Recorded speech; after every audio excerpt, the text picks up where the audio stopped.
Greetings and salutations and welcome to this episode of the Playwright Spotlight. Before we begin, be sure to smash that like button, subscribe to the channel, leave a comment down below, even if it's just to say hi, and share this video with a friend. If you're listening to us on your favorite podcast platform, be sure to subscribe to the channel and leave a 5-star review. My guest today is a producer, director, and playwright. He co-founded the nonprofit Theater Unleashed and currently runs the Studio Stage venue in Koreatown in Los Angeles, California. He is a member of the Dramatists Guild and the Alliance of Los Angeles Playwrights. His plays include Friends Like These, Super Sidekick the Musical, 3 Can Keep a Secret, and it's been 67 years and we're still waiting for Lefty. Ladies and gentlemen, Gregory Crafts. Hi. Welcome to the Playwright Spotlight. Thank you. Thank you for having me. My pleasure. So, I'm not familiar with this, so tell me about the Alliance of Los Angeles Playwrights. I've never heard of this. Oh, okay. Well, it is basically it's a wonderful networking group. It was, if I recall correctly, it was co-founded by John Dorff and Dan Berkowitz. Dan, who passed away pretty recently, actually over a year ago at this point. He had I think it was actually right before lockdown and everything else. He wound up having some heart complications from a surgery, unfortunately, and just never really recovered. So definitely miss him. But, it's a wonderful networking group. They have an excellent website where you can post your work and have it, in a searchable database and just basically they have events, they have salons, they have readings. I mean, it's a great organization, and it's also not just restricted to Los Angeles. They have members from around the world. So, I am a big fan of the organization, big proponent of it. I'm a lifetime member, actually. So that's, that's an honor that I'm glad to have. They laminated my card. So, but yeah, check them out at, I want to say it's laplaywrights.org. And yeah, it doesn't matter if you're in Los Angeles or not. You can join them and gain the benefits. And I think it's a fantastic networking organization and an organization for where like minds can meet and discuss the trade. What are the requirements to join? You're a playwright, and that's kind of how your definition of it. Whatever your definition is, you could be starting out, you could be published multi-time, you could be a Tony Award winner. They'll take pretty much everybody, How do you become a lifelong member like you? You pay the dues up front. I think it's like a $300 fee and you're a lifetime member as opposed to the $20 a year. So, at one point I had been paying annually. I think actually it's $40 a year, I think, or last I checked. But I've been paying annually and I just was terrible at remembering to pay every year. So one time when I got a little bit of money, I was like, I love this organization. This is something that I want to support. So bam. And then they gave me my laminated card and I got all excited about it. So yeah. $300 get you laminated. Yeah, bust that bad boy out. Let's take a look at it. I do have it in here. It's in here. It's right next to my library card and my Dramatists Guild card. So, nice. Two very important cards. Flash that right up there to that camera so people can see it. That's awesome. Incredibly proud of that. There you go. I love it. Yeah, great organization, laplaywrights.org. Yep, check them out. John is no longer on the board, I think. I think it's now a whole bunch of other wonderful folks who have stepped up to steward the organization. But John is a dear friend, and he is also the genius behind Youth Plays. He's the publisher behind Youth Plays. So and it's a great community. Getting in to be able to talk with other writers and be with other writers, socialize with other writers, and have just events with other writers and collaborate. They even, for a while there, they were bringing one acts to the Hollywood Fringe Festival. They would do blind submissions every year, and they would pick 6 just out of a hat. And there would be, you'd submit a 10-minute one act, and they would put up 6 one acts at the Hollywood Fringe. And I thought that was actually a really nice and bold and daring step for this writing group to self-produce like that. So, yeah. We'll definitely get into the self-producing aspect, definitely. What are some of your favorite benefits of the Alliance of Los Angeles Playwrights? They've got a great mailing list, and their website's top-notch. You can set up your own writing profile on there and upload your scripts and have your stuff be searchable. And it feels kind of like...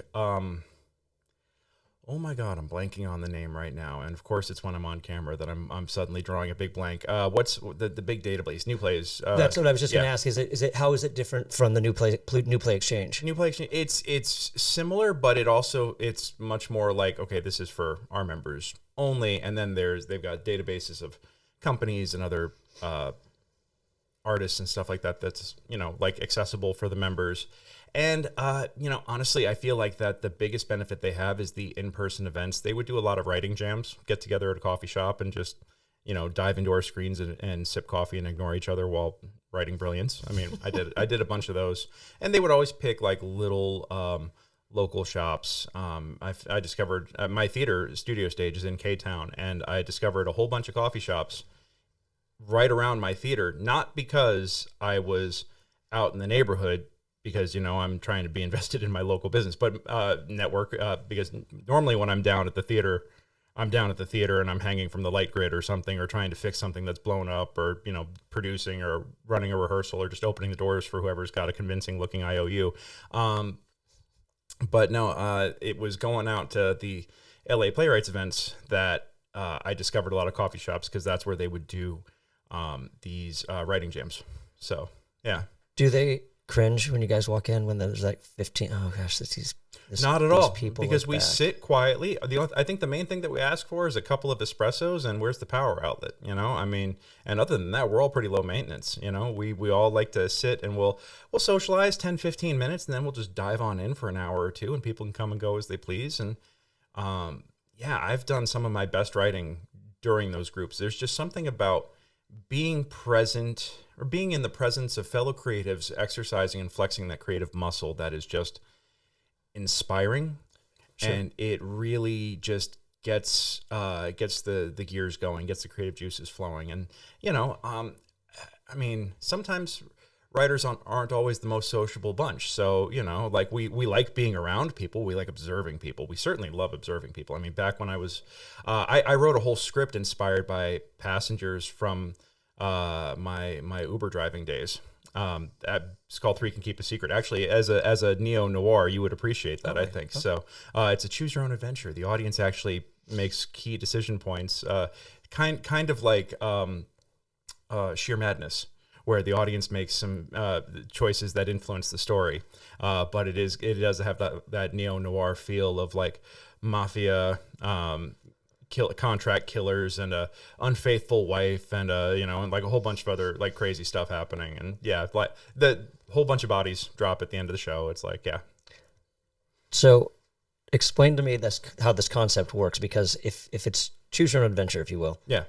In the audience, so you just have to have everything memorized. And what happens if if you, oh man, I went to page 7 and I should have gone to page 13. How does that work? Well, I never acted in the show, so that wasn't my fucking problem. I mean, that was so the way Three Can Keep a Secret happened was Theater Unleashed had a late night series going after our main stage, and it was called Playtime. And basically we had it where it was a 6-week challenge where we had 6 playwrights write 6 one-acts every week, and we'd write them the week before. The actors would have a week to rehearse them, and then they go up. Well, we got really ambitious the second time we did this, and we did Playtime Serial Edition, very much stylized after, oh my God, Serial Killers over at Sacred Fools. Sorry, I have brain fartitis today, apparently.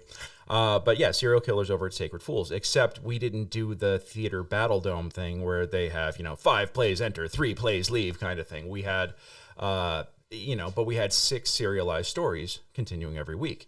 And I had the wise ass idea of, well, I know I'm a good writer, and that nothing good ever comes of having that presumption as your starting point. I just want to make that clear right now. Like, I hear it, I know it, but I was like, I want to challenge myself. And I was like, okay, well, what I'm going to do is I'm going to write the first scene. The actors are going to rehearse it. And then at the end of the scene, it's going to end in a cliffhanger. And then I'm going to write, or the audience will get to vote on Twitter what happened, what their decision point is, what their decision is, and then I'm going to write the next scene in one night, and then they'll still have 5 days to rehearse it, and it'll go up. How many of these? Finish what you were saying, then I'll. It never worked out well for the actors, and I feel terrible about it. But they would have 3 days. One time they got 4 days to rehearse it of the 5 later episodes that came. They were all champs. My buddies, Michael Lutheran, Graydon Schlichter, Veronica Matthews and Liesl Jackson and Courtney Bell, like they all were just there for it, and they went all in and were like, yeah, we're here for this, and just went gangbusters on it, and they had a blast. But I was not terribly kind to them because I had them learning fight choreography on short notice. I had, like 2-page monologues in the middle of this thing. Like, this was not a kind playwriting experience. Like, it was a wonderful creative bloodletting for me, but it was really rough for them. And they also had to switch directors in the middle of the process due to unexpected travel and stuff like that. So, like, there was a whole bunch of chaos going. I mean, it's theater. There's always chaos going on behind the scenes. But once we got through the initial run, I went back and wrote the paths that didn't get taken. So now there was like full decision trees. And, in most choose your own adventures, you see the decision tree and it kind of parts at points and, goes off and it branches off even further and branches off even further and branches off even further. The secret behind Three Can Keep a Secret is that the decision points kind of fold back in on each other. So there's really only 2 variations for each scene. And the tricky thing is, I thought I was being helpful by making the dialogue similar between the two. Apparently, that makes it a lot more difficult to learn. I've always had that issue with like David Ives. If you're familiar with Sure Thing. Oh yeah. Oh god. Yeah. Oh, brutal. It's like, oh gosh, Yeah. So. Yep.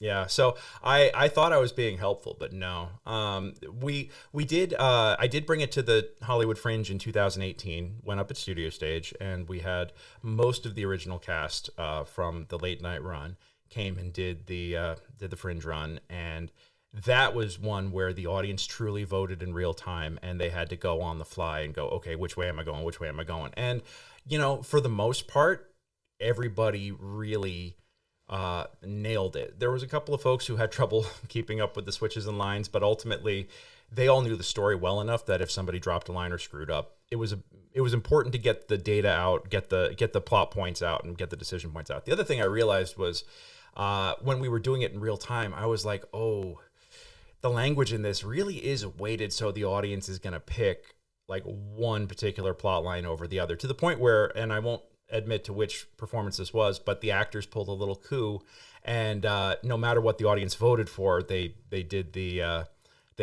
plot that hadn't been performed yet, because they thought it was kind of unfair to the actors that hadn't gotten to do that scene. So I was like, okay. I wasn't there for that performance, but I heard about it after the fact, and I was like, all right.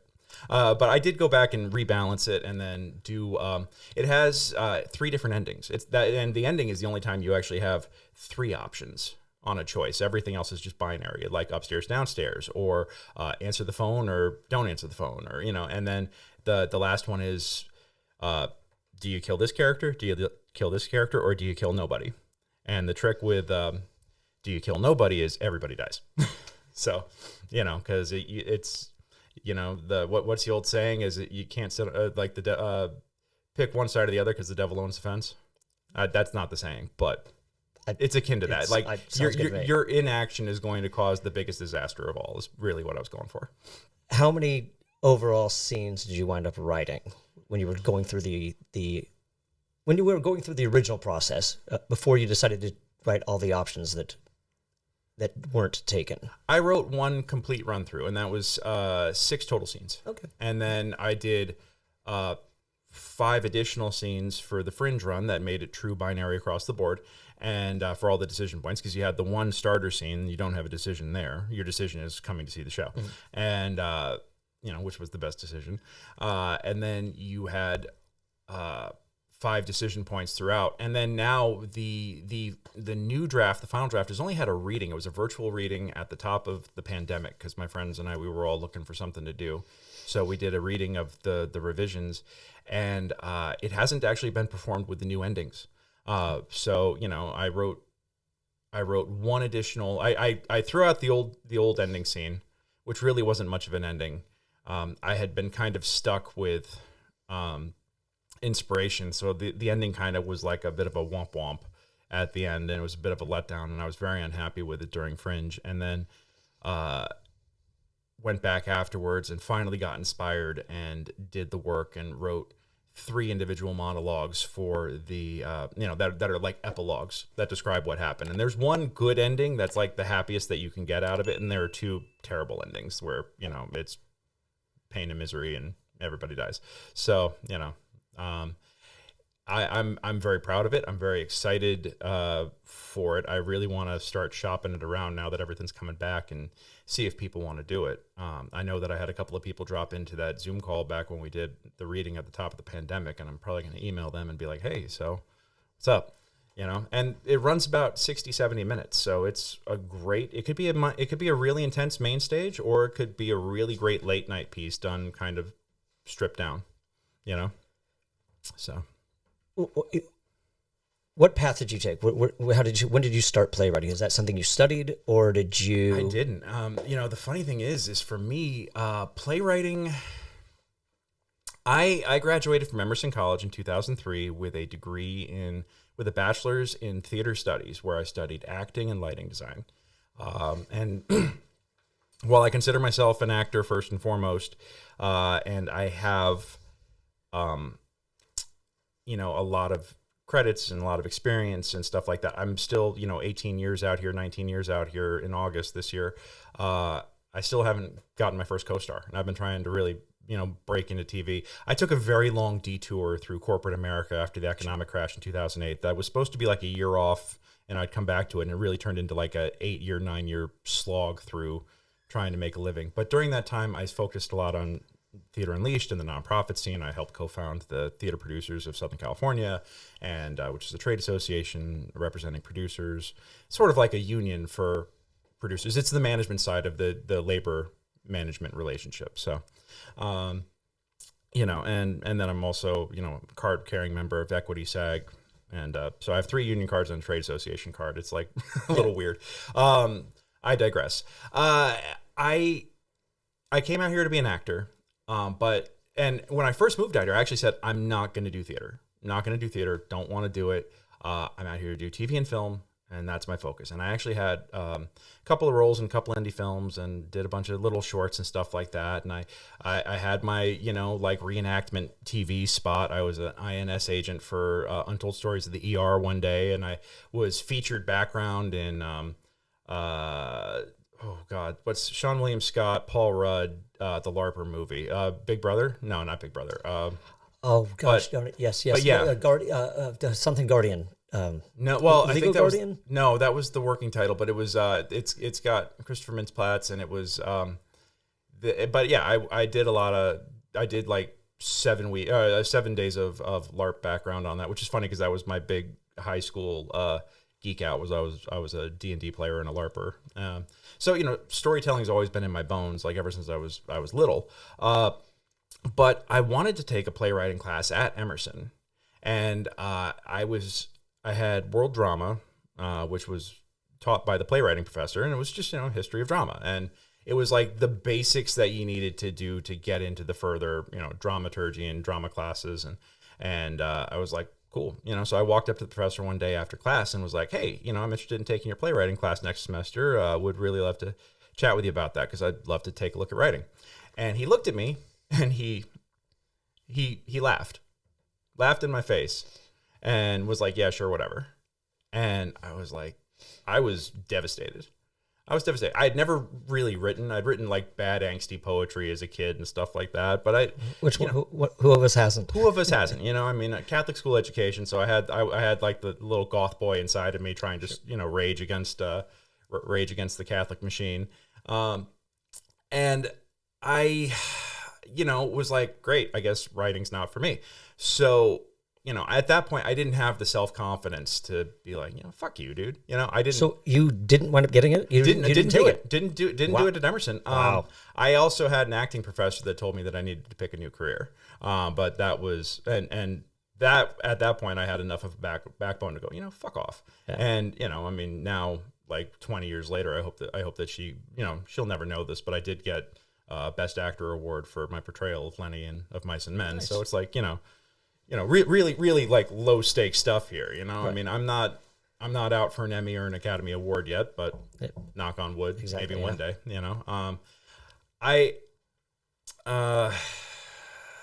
So, years and years went by, got out here, and I was like, never going to do theater. I want to focus on TV film. I got tired of being lonely. LA is a very, very lonely place to live. Ain't it the truth? Oh my God. So, I had folks from my college alumni association, fellow alums, fellow classmates and stuff like that, people out here, and that was kind of a social circle. But working nights at a hotel and, like struggling real hard to, carve out a place for myself where generally I didn't know anybody and I loathed my roommates at the time and was just struggling hard. I joined an improv troupe, and from there I wound up joining a theater company, and that was Right Act Repertory in Hollywood. And they, did a couple of shows with them, and then they were like, well, we've got a writing workshop that we're starting up and a directing workshop we're starting up, and who wants to do it? And I was like, yeah, I'll just take a stab at both. So I directed a couple of one acts for them, and then I joined their writing workshop. And Willard Manis, who ran the writing workshop for them, basically took us through the process of writing a one act play, a long one act, and then that was like I want to say that was like a 6-8 week workshop where we'd come in every week with new pages written. And what I wrote there was the short play, the one act that eventually became Super Sidekick the musical, my first show. And then from there, we did a full-length play workshop. And during that was a much longer process. I wound up writing my first full-length play, Friends Like These. And both of them, those were like really the first pieces I'd ever really written. And I had no real prior training. I just had, decades of theater experience, or over 10 years of theater experience at that point. So just like I learned by osmosis, and then combined that osmosis with both scripts are very geeky. So I took my nerd culture and I took my theater experience and kind of kit bashed them into these two experiences. And it's really funny because with Super Sidekick, if it wasn't for Super Sidekick, I might not have met my wife. She had just joined the company and she had years and years of children's theater experience. And I'd written Super Sidekick as a gift for my nephew, who I just found out that my brother and sister-in-law were pregnant with. And I was like, I'm a broke ass actor, but I want to do something, like something cool. So I wrote the script with my, nephew in mind. And I had a real kick out of it because when the show, like I self-produced the show a bunch of times and eventually got published by Sam French. And after I turned it into a musical, I wound up putting out an ad on Craigslist for a composer, met Michael Gordon Shapiro, who is just outstanding dude and one of my favorite collaborators. And we turned the play into a musical, self-produced it a bunch, got Sam French, now Concord Theatricals, to take it and publish it.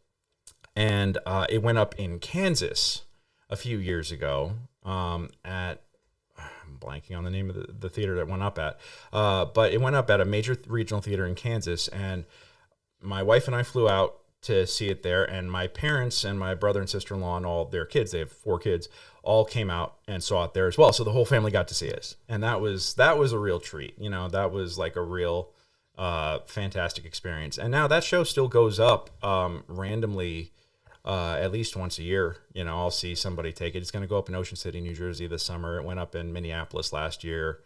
Even with COVID going on, they put it up in some outdoor amphitheaters and stuff like that. And it's nice that every September I'll be able to pay my phone bill with my writing. It's like, dude, that's cool. So, I didn't have training in any sort of formal way. I was just like, I see how scripts are written. I have like from years and years of being a tabletop gamer and a dungeon master and stuff like that, I know how to write a plot line. And I had like, sometimes I still struggle with, making compelling characters and compelling reasons and stuff like that, motivations for things. But I had understanding of the genres that I wanted to work in just from years of observation, and just started writing my own stuff. And then I got hooked, and now I've written 6, 7 full-length plays. I'm working on number 8, and that's going to be a big musical. I'm writing it with Mike, and I've written, I want to say, 35, 40, 10-minute plays, and the advantage of being a part of a theater company that focuses on original works and has a writing lab, and we go on writing retreats and stuff like that, is that everything I've ever written has had at least 2 readings, and in most cases has also been produced. And that knowing what the landscape is for every other writer, that's like not something that happens for people. Sure, no. Yeah. What was the improv? Was it an improv? Was it an improv training center, or was it just? It wasn't like Acme or IO or UCB or anything. There was a game shop in Burbank called The Last Grenadier, and I loved them. Yeah. Oh, I used to buy God, I my love stuff them. there all the time. Yeah. And I went there and I saw a flyer one night for Dungeon Master, the ultimate improv adventure. And this is a show that's still going on now. It's been going on off and on. But I went one night. It was late night on a Friday night, and I went, brought a couple of friends, and we laughed and we joked. And this was a interactive improv show where basically it's like a fantasy adventure, and they bring the adventuring party out of the audience every week. And I got to be picked to be an adventurer the first night, and then like 2 days later I auditioned for the group and joined the cast, and just was a part of that for 2-3 years. Still in contact with those guys. This was where I personally learned the hard way about how hard it is to be romantically involved with a member of the company and then have a terrible breakup and what that does to your environment. So I left after my girlfriend at the time and I had a very bad falling out and breakup. And it was just not it was a very toxic environment to be around. So I unfortunately left the group, but I'm still in touch with a lot of those guys, and they still have stuff going on now. And it's been, it's been almost 20 years since I was a part of it then. And it had been going for about 5-6 years before that. So they've been going a long time. Wow. And yeah. The workshops that you did, Mm-hmm. the one act, the long one act, and then the full length. What was the process of that? What was the process that they taught you, if you can remember? It started out with 1 sentence summary, then 1 paragraph summary, and then 1 page outline, and then who are your characters? Give us character bios and stuff like that. Who are these people? Give them a more fleshed out feel. And then it was starting on draft work, and it was we'd come in with 10 new pages every week and read them and exchange and give feedback and stuff like that, and we'd keep working on that, and it culminated in a completed draft and a reading.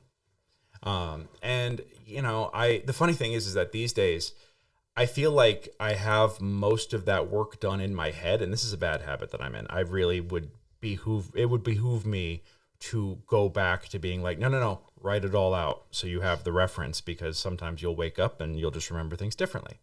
I'm also ADHD as fuck, so it's not surprising for me to wake up and misremember things or to lose track of things or lose focus on things. Like object permanence is not a thing for me. If it's out of sight, it's out of mind. Right. Sure. I think having for the Monstrosity, I've been working really hard, which is the current project I'm working on. I worked really hard on making sure I had the outlines and the motivations and stuff like that. This is my partner Mike and I were writing a musical that is basically an updated retelling of the allegory of the cave, but it's told from the perspective of 2 monsters that work in a dungeon and have we're debating right now, are they kicked out because they suck at their job, or are they escaping because they're going to be killed because they suck at their job? So but either way, they wind up living on the surface and discovering that everything that they've ever thought about the surface was completely wrong. And in being out there, they expose the surface dwellers to the realities of what it is to be in the dungeon, and there's enlightenment shared amongst all. And ultimately, the monsters have to go back and lead a dungeon crawl back through their old stomping grounds to try and help resolve the story. And I don't want to give away too much plot stuff, but that is that is something I'm incredibly excited about, and I'm having a great time working on it. We've been working on it off and on for about 3 years now, and we both kind of quietly took a year off to each go off and write new projects. Like Mike went off and wrote this musical Gideon and the Blundersnorp, and I went off and wrote It's Been 76 Years and We're Still Waiting for Lefty. And then we both premiered them at my venue at Fringe last year. And we both kind of had this moment of like when he came to me going like, hey, I need a venue. And I'm like, what do you need a venue for? And he's like, well, I got a show. And I'm like, oh, what show do you have? You know? And then he's like, well, what are you working on? And I was like, we kind of had this moment of like, yeah, this has been kind of like the moonlighting gig. And, you know, so, but he took home Best Musical and I took home Best Drama. And Congrats, that's awesome. Thank you. So very, very, very thrilled with, you know, the quality of the productions that came from both of those. Yeah. So, do you find that improv helps your writing? Yeah, absolutely. I also find that having very loud and robust voices in my head helps my writing a lot, because I will just sometimes just like spin off a conversation in my own mind. And it got to the point where, especially with like Friends Like These, I got to know the characters so well. I was just, I would find that I would start a conversation in my head between the characters and just kind of transcribe it. And after a while, those conversations were taking on a life of their own, to the point where even I, as the writer, was kind of surprised with the responses that I was getting, because it was very much in keeping with the characters, but it's not at all like if I had the guiding hand of the writer on this, would have steered it. You know, it came from like, I found myself finding things in very organic ways, and I felt like that brought a lot of authenticity to the writing and gave each character a unique voice. And a lot of folks like to say that I have a style that is very much naturalistic in dialogue, lots of overlap, lots of fragmented sentences, and you know, I also like to take my time with beats and stuff like that. And I like to think of when I'm writing a script that it's almost like sheet music. Like sometimes the statement will be a question, but there's a period at the end of it, because it's like, that's the intonation, is that you're asking a question, like, what the fuck? But it's a statement. You say it as a statement, even though it's technically a question. Like, right. You know, come on. And my editors always send back notes, and I'm like, think of this like sheet music. You know, don't fuck with the composer. Just do it as I wrote it. You know, like that's not an error. That's intentional. You know, and what about the ones that are errors? Those I just quietly fix and don't talk about, you know? But I mean, the thing is, there's no such thing as an error. There's just happy accidents, right? So, sure. Yeah. What do you think your greatest strengths as a writer are, and how did you hone those? Ooh. What are some great habits that you developed to make those strengths even better? I like to think that I'm good at dialogue. I think that sometimes I can get very wordy, and I will overwrite and then cut it back and cut it back and cut it back and cut it back. But I'd rather overwrite than feel like I'm trying to, you know, get blood from a stone. But I credit a lot of my dialogue ability at this point to real conversations I had with all kinds of people back when I was driving Uber. You know, I mean, like when you're doing that, you're basically a cabbie, and taxi cab confessions are totally real things. And I had met all kinds of people in all kinds of altered states of consciousness, because I would mostly drive overnight. So dealt with a lot of people that were drunk, dealt with a lot of people who were high, definitely dealt with the unsavory criminal element, you know, because they need wheels too. Thankfully, it was never a getaway car, but I'm pretty sure that one day I was an accessory to a collections run for a protection racket, and that was that was a 3-hour ride, and the guy tipped real well. That's all I'm going to say. Right. And you know, but he tipped cash, tipped real well, and wanted a strawberry milkshake at the end of the run. And this was like tough looking, tatted up gangster dude, and he got in the car, and I was just like, oh boy. And he's like, you got the afternoon off? And I'm like, well, you know, I'm driving around. He's like, good, you're driving me around for a few hours, and just, you know, don't ask any questions. I'm like, you know, fair enough. And I was like, okay. And yeah, but you know, in talking to people, like what you find is that it doesn't matter who, I think a lot of people have preconceived notions about people based on like, oh, they're a criminal. Oh, they're a bad person. Oh, they're this, or oh, they're that. People get so fucking fixated on labels, that they forget the human. And what I really enjoyed was talking with people who other people might find undesirable, whether it was, like drug dealers or prostitutes or porn stars, or, like these people that get, labeled and get diminished because they're labeled. They're like, oh, they're an other because they're not like a good, clean, upstanding person like me. And sitting and having conversations with them, just like real normal people hanging out, and and it was like, yeah, they're just, they are just like us, and they are us and we are them. And just being able to transcend beyond the labels and bring the human, I think, is remembering the human aspect of things, and not and breaking down the othering of people. But now how do you apply that to writing your dialogue? Well, because you could have a couple of, in Three Can Keep a Secret, I've got a couple of guys who are contract killers, and they could just be contract killers, tough guy contract killers. But one of them, talks about how his dad used to take him through Dunkin' Donuts every Sunday morning, after church, and get the chocolate glazed donut and the coffee, and and that was life. It's sometimes, I think sometimes in playwriting and storytelling in general, it's so easy to oversimplify and reduce somebody to just like, dangerous killer or, sex object or whatever else, and forget that there's a well-rounded person there. And I think my experience is in breaking down preconceived notions and stereotypes that I had about people that were that were different than me, and were different than my upbringing, reminds me to make these characters more than just a label, but make them human, give them depth, give them a personality, give them motivations, goals, dreams, hopes, ideas, flaws, round them out and make them real people, because that's where everybody starts as a real person. Do you give every one of your characters every one of those, or just a few tidbits of that? In my mind, they all have fleshed out backstories and motivations and stuff like that. It doesn't always, like, I put in enough to service the story.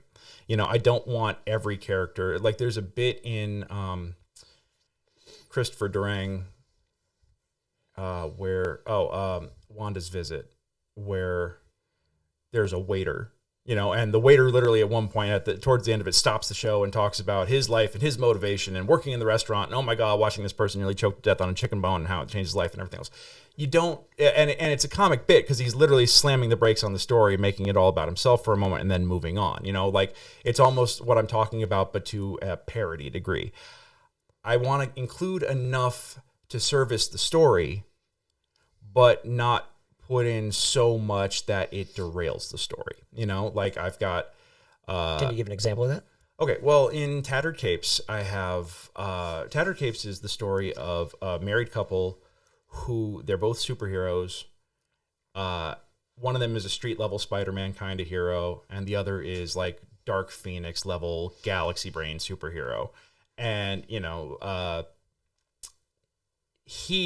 Spider-Man hero, thinks that his secrets are safe and he's got this double life and it's all exciting and everything else. And she gets outed to him on their anniversary when a villain comes looking for her and basically forces her hand. And she reveals herself, and he's like turned all upside down at this big revelation.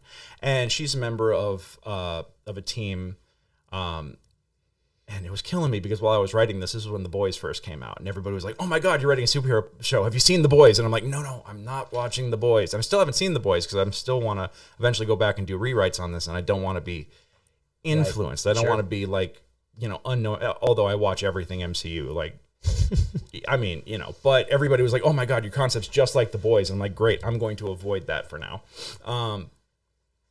So but I had to write a whole superhero team that she was part of. Originally, this was just a 10-minute one act, and the joke was, oh yeah, oh, you're so cute. Yeah, I've known all about you all along because I can read your mind. That's like one of my 27 superpowers that can blow up the galaxy if I get pissed off, but in the meantime, keep up with your little Spider-Man ways. You're so cute, honey, so that was the joke. But then I expanded it into a full 90-minute show that we put at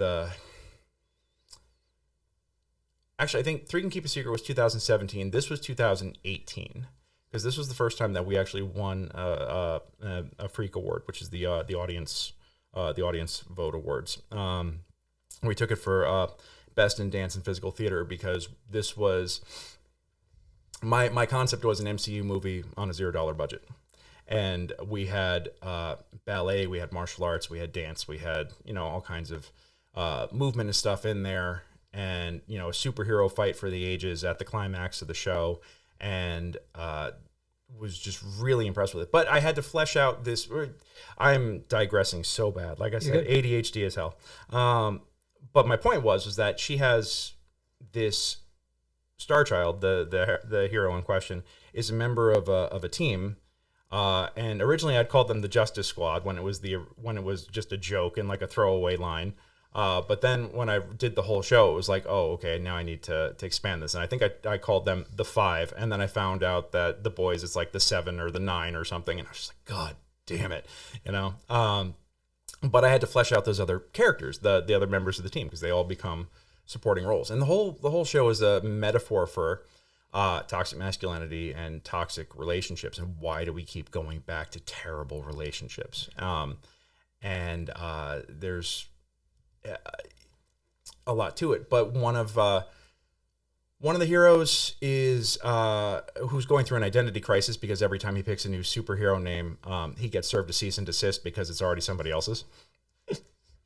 And it's a joke because it's like they're going through the database and he's like, well, how about this Marvel? How about this DC? How about this Image? They're still around. Yeah, surprisingly, but yeah, and just going through but at one point I threw in a throwaway reference to him having a husband, and it was just like, yeah, in my mind he's always been gay and whatever, and it was just, but it was there, and it was never like, oh, this is the gay superhero. This is a superhero who is a speed demon who happens to be gay. And what I appreciated was that I had several of my gay geek friends picked up on that and said, hey, it's not. Thank you for putting in a gay hero where it's not just he's the gay hero, right. But it was just as simple as like, oh yeah, me and my husband. It was just a little like moment, and it was organically included. They were all talking about their own relationships and why it was like, why does she keep staying with this guy who's clearly not stable, and and really it was the toxic relationship of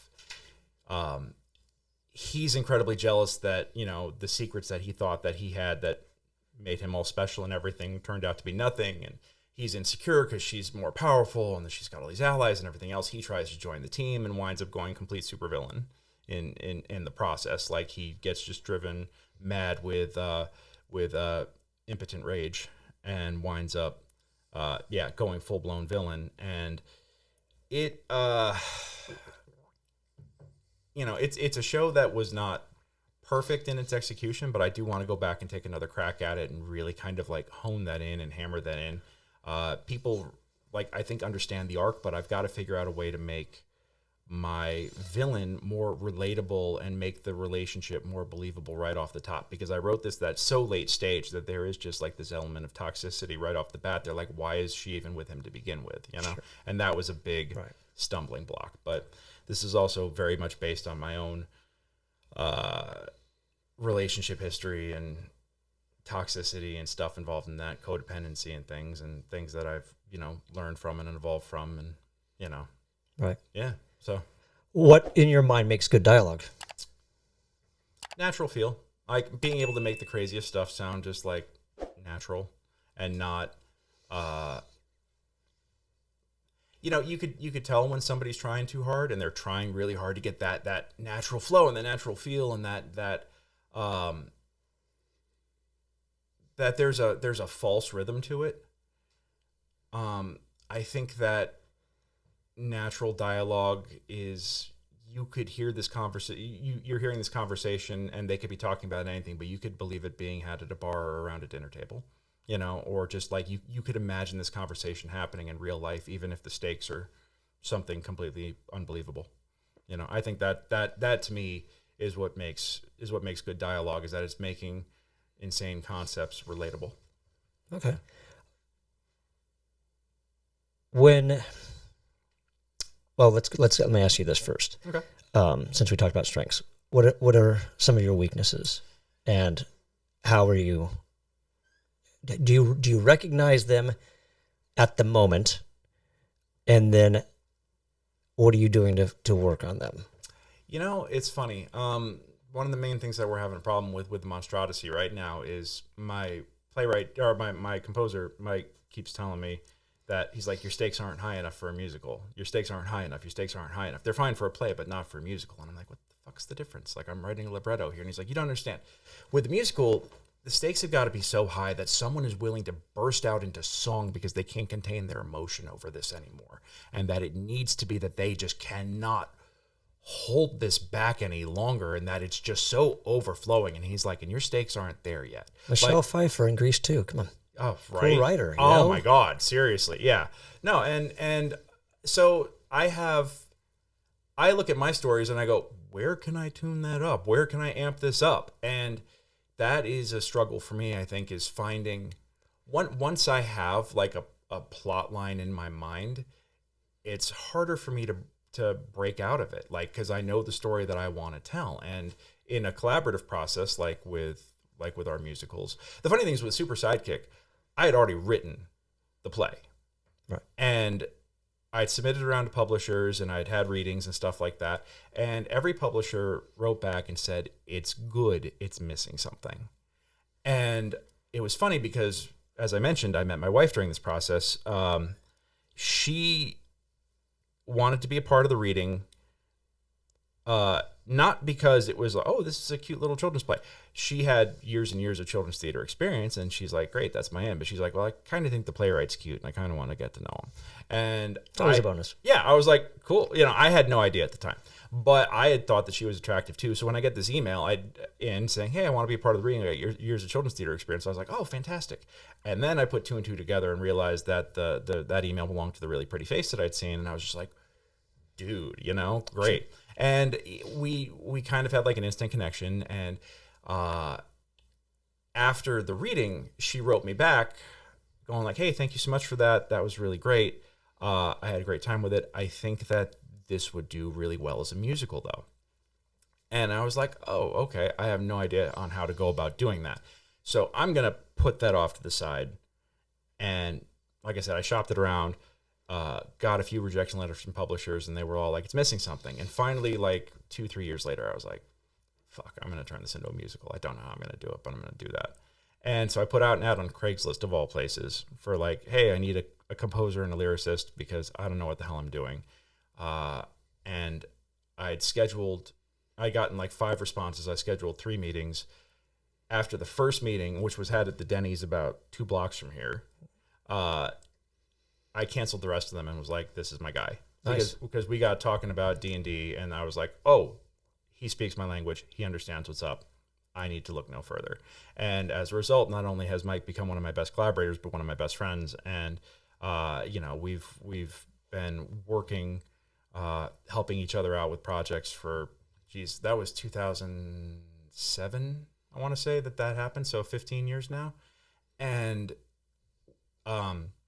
it was funny because when I was leaving to go to that meeting, Jen was like, hey, where are you going? And I was like, oh, I put out an ad on Craigslist for composers. And she was like, we were living together at this point. Sure. You know, like the dating had started and everything. I was like, we'd been courting for over a year. I think I had already ordered the engagement ring at this point. So things were like progressing well along. And I was like, oh yeah, well, you know, I'm taking your suggestion. And she's like, what suggestion? And I was like, well, you said that I should turn this into a musical. So I put out a call for composers. She was like, I was just looking for an excuse to email a cute boy. And I was like, well, all right, well, this worked out. So we worked together on the show. It took him about a year to interpolate the script. But in the meantime, he sent us the first track. I got the first sample track on our honeymoon. And we listened to it while we took in, while we were at our casita in Belize on our honeymoon. We sat and listened to the first couple of songs, and I was like, this is going to be amazing. And then we finished the show. Theater Unleashed agreed to put it up, and Jen directed it, and it opened on our first anniversary. So the show that I met my bride-to-be on wound up opening and, going up in North Hollywood on our anniversary, directed by my wife. And it was, it was mostly like a show at all, because she said, well, this should be a musical.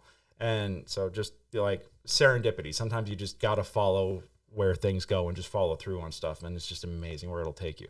But from there, took it to the Hollywood Fringe, and then we took it to the New York Fringe a year later. And just before it went up in New York, we got the publishing offer from Sam French. So that was, and that just goes, like, I think it's a 15, 16 production since then.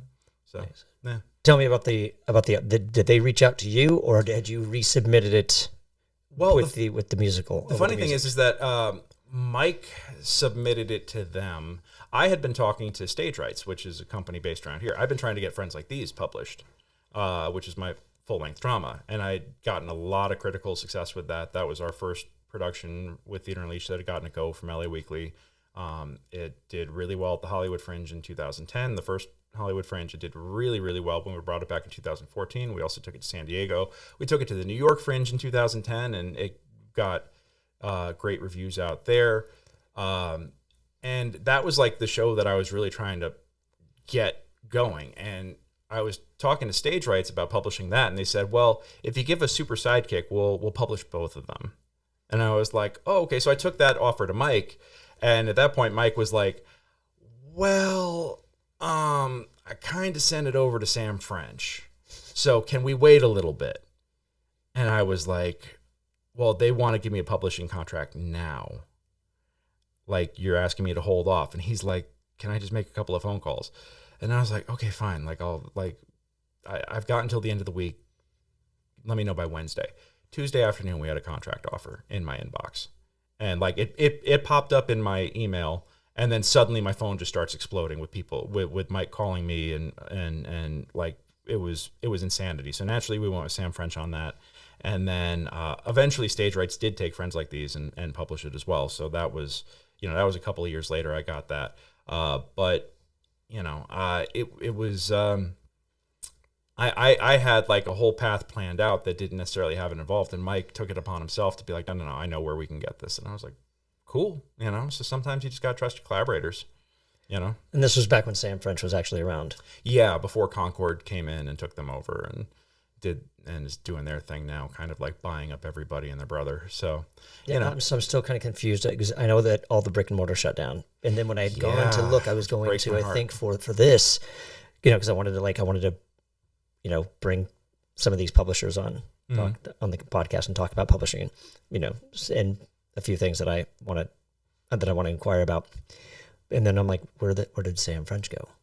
Yeah, no, Concord Theatricals, Concord Music Group started Concord Theatricals, bought up Sam French, and then they bought up one of the big musical companies, not MTI, but they bought up like the number 2 musical publisher, and now they're kind of like a juggernaut with this giant catalog, and it's still the same level of service that I've gotten previously. I mean, they're still great to their writers. I feel like they're not as accessible as they used to be, and I definitely miss the brick and mortar stores. Like, we did a signing for Super Sidekick at the store on Sunset, and it broke my heart to see that go under. It was a real treat when my parents came out to visit to take them by the store and be like, here's my book, here's my play. Right, yeah. On the shelf. Like, for someone who moved to LA 19 years ago, I have, I've achieved a lot of things, but you don't always, when you work in theater, a lot of your success and a lot of your work is ephemeral. It's here and then it's gone. That was tangible success. That was something that I could sign and hand to my family and be like, look at what your son did. This is something that, people around the world find and contact me about. And then my words, and Mike's songs go up in other cities around the world. Like, it's mostly popular in Middle America, North America. We've had a number of productions in Canada. I was talking to a group in London at one point about doing Super Sidekick, and that kind of fell through. But you know, it's really cool to see the photos and get, you know, see the reviews and everything of my shows going up in some other city and somebody else having these experiences. I originally wrote like Super Sidekick. Like I said, I wrote for my nephew, but I also wanted to write the villain for myself because I love playing villains. And I can't play the villain anymore because I can't sing the part, which breaks my heart. But I do love seeing, like, in particular, I love seeing every production's interpretation of the villain, because Sorcerer Slurm, he's kind of like a steampunk sorcerer artificer kind of character, and terrible villain, very bad at his job. He's much better as an accidental hero. And when we write the sequel, I do have the sequel plotted out, so that when we write that, maybe eventually he'll get a redemption arc, you know. But it's just so much. It's just so much fun. Like, I loved writing absurdity for kids and just hearing kids laugh at the show as everything happens. And you know, we had a couple of actors who were real ham bones that got up there, and mostly, like, I did rewrites just watching them in rehearsal, going like, oh, they did that, they improvised that, yeah, okay, that's in the script now, you know. And I mean, as I've learned, no show is ever truly done. Like, if I could, I'd go back and do rewrites on Friends Like These right now, you know. And that's been in print since 2014, so 2015, yeah. Were there requirements that Sam French gave you? Like when you sent it in, like formatting was fine, all that stuff. We reformatted it to their script format, but you know, they loved it, and they were like, "Nah, this is good." You know, they didn't want to change anything in the plot. They didn't want to change anything in the dialogue. I did have to struggle with them a little bit about, like, the concept of my dialogue is sheet music. Like, no, that period is there intentionally. Right. That ellipses is intentional. That dash is intentional. Like, don't move my punctuation. Right. You know, but once we got past that, it was fine. You know, like, I found them to be incredibly easy to work with, very communicative. I had to laugh because Mike and I, we were both like, wow, this is like one of the biggest playwriting publishers in the world. And there was something surprisingly small businessy about it. It just felt like, in dealing with that group, it felt like a very small, intimate group, and, like, you know, small company, everybody wearing multiple hats. And this was like one of the most renowned publishers in the world, and you know, of plays. And I was like, I expected big juggernaut, corporate, everything. And it was like, no, this is like, you know, there's like 6-8 people on the team, and everybody's just doing their thing. And yeah, if you call our lines, we'll pick up. And it was just like, oh, this has got it had a very comfortable family feel to it. And I haven't had the opportunity to have that same experience with Concord yet. I did have, as a venue manager, a very unfortunate encounter with their legal department at one point, when somebody didn't pay for a license for a show that they put up at my venue that was in their catalog. That went very poorly for that producer. But I was very impressed with how on it their legal team was. Let me tell you, like, I have no doubt that if somebody ever tried to put up one of my shows without a license, they would find out about it, and then they'd get me my money. Yeah, like, pay the royalties, kids. Get the contract, pay the royalties, do the right thing, because people will find out. This is the age of social media. Somebody's going to tag something. Someone is going to post something. And these guys found out about this production of Carrie, the musical, that went up at my theater that I was a designer on. We got presented with a licensing agreement that was signed, and we thought it was all legit. They'd forged it, and they never paid. They never contacted Concord. They never paid it. And then when Concord came to us, we forwarded everything on to them, going like, hey, this is what they gave us. And they said, well, you're the venue, you're responsible. And I'm like, I'm not responsible for shit. I wasn't a producer on this. And they're like, well, you know, if we don't get paid, then we are blacklisting your venues from ever being able to put up anything in our catalog. And I was just like, holy shit, you know, that would have been devastating. I mean, just for the Fringe alone, we had 4 productions that had scripts from their catalog, that we would have lost 4 plays, you know. And you know, that it all got straightened out. They tracked down the producer, and they got they got their money with penalties and everything else. But it was not a fun conversation to be on the wrong end of, let me tell you. So I would imagine. Yeah, I mean, like I said, we passed everything on. We were told this was all good, and they're like, well, next time you got to check our website. And I was just like, what? Yeah, because I've got time for all that. What's checking the web? How? Well, they put an updated list of all the paid licenses on websites, on their website, like every production that's registered. Oh, good to know. But I mean, being a publisher and all, or being a published writer, I go on and I know that I will see notifications about my shows going up places, and sometimes they don't, that doesn't get listed until the license is paid. But also as a producer, I know sometimes we will announce stuff saying rights pending, and we'll pay the license 6 weeks out. So that's when it'll appear. When this person came and approached us with this production, it was like 6 months out. So, I knew it wasn't on the website yet. And small business owner, like, I'm not here to police every little thing. When they hand me a piece of paper that says this is an executed license with the publisher, I'm like, okay, cool, you're cool.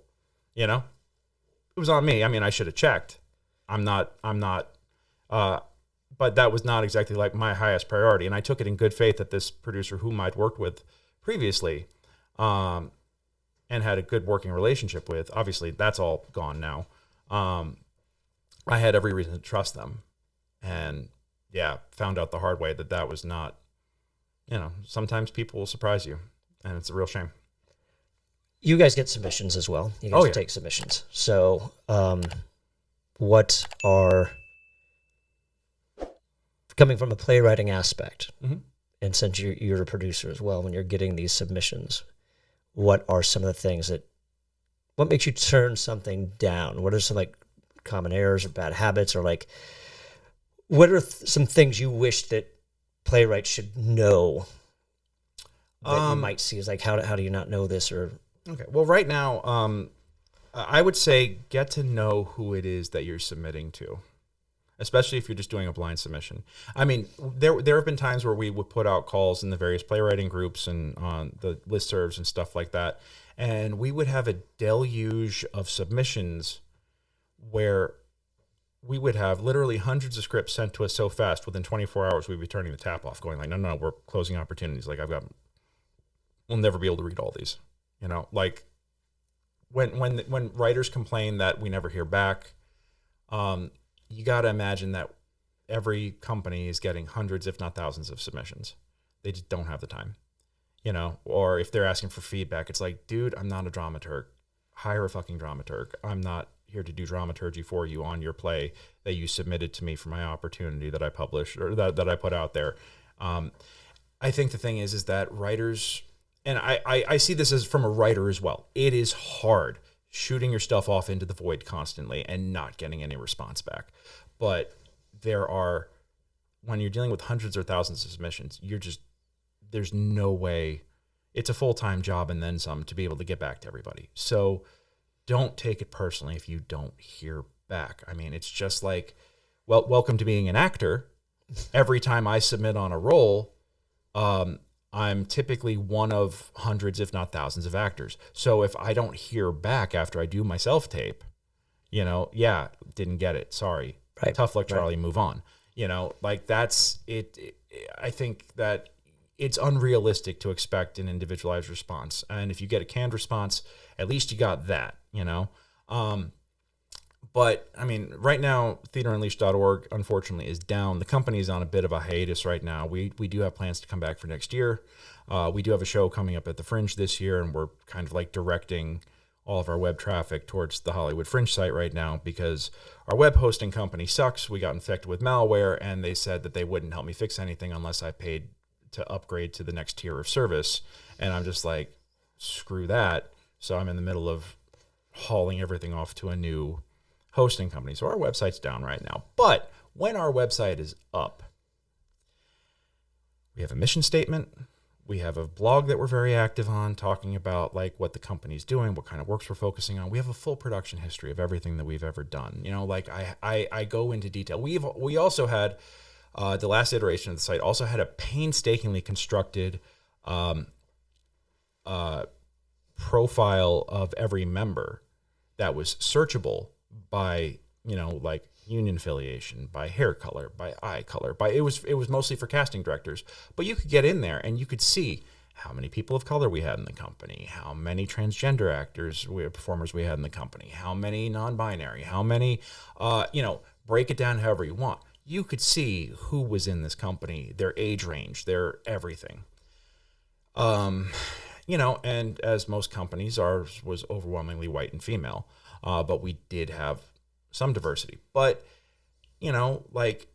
I'm saying all of this because the number of submissions that we got where the roles, where we cast primarily, sometimes we'll go outside the company if we don't have the right kind of performer. Like we've done it frequently. We'll have guest performers come in and then we'll typically make them company members and they'll stick around, be a part of the family, be a part of the tribe. We love it. Like this is great.